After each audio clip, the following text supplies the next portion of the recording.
Pozdrav sa, Roderik. Roderik poslúchal, že Roderik? Lebo keď áno. Že poberie do meka. Nedáme ho.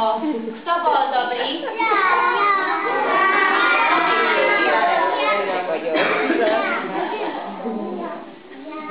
A ty si poslúchala, či neposlúchala, keď úplne zdvíhaš? Evička, poslúchala si Áno. Áno? Hrala mať svoje dve. Tak poďme ešte raz do poslúchalky hore. Adam, teď chvíľka zajde. Dobre, a teraz ruku hore, to neposlúchal? To neposlúcha. To neposlúchala. Dominik. Ty neposlúchaš, Dominik? A máme tu dvoch kandidátov pre česta. A kto je? Budete poslúchať. Ale ty si poslúchaš, ty si dobrý, dajte dole ruku. Aj doma poslúchate, či iba v škôlke? Doma nemusíte, len v škôlke. Môžem sa opýtať vašich rodičov? Určite? A povedzte mi, čo sa učíte v škôlke?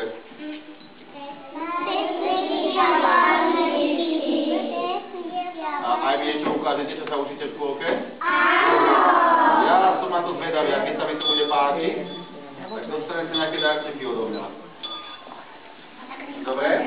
Poďte lienky, ukážeme dedovi Mrázovi, že toto sa učí.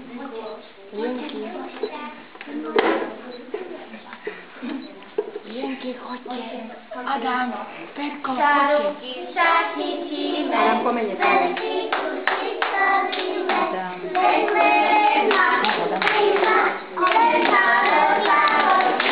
Ešte nemáme klub, ale šáruky, šatničíme, veľký šup si spravíme, vesmejem na skupina, poď na ty.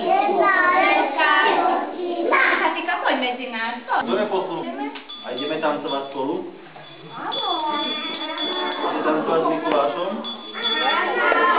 Poprosíme pani učiteľky nás pustia nejakú pesni. Áno.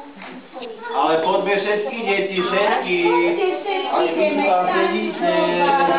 Ideme, šup, šup, poďme,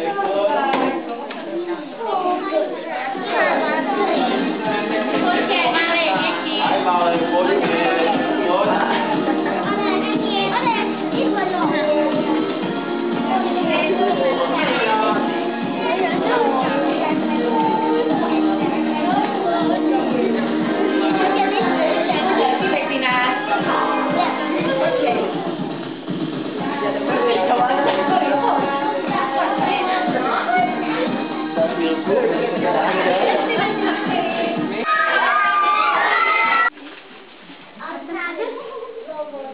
Páči sa.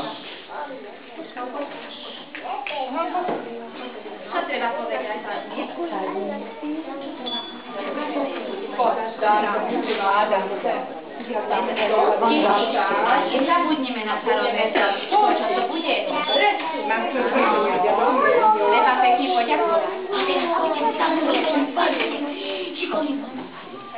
Dobre. Poslúchaj.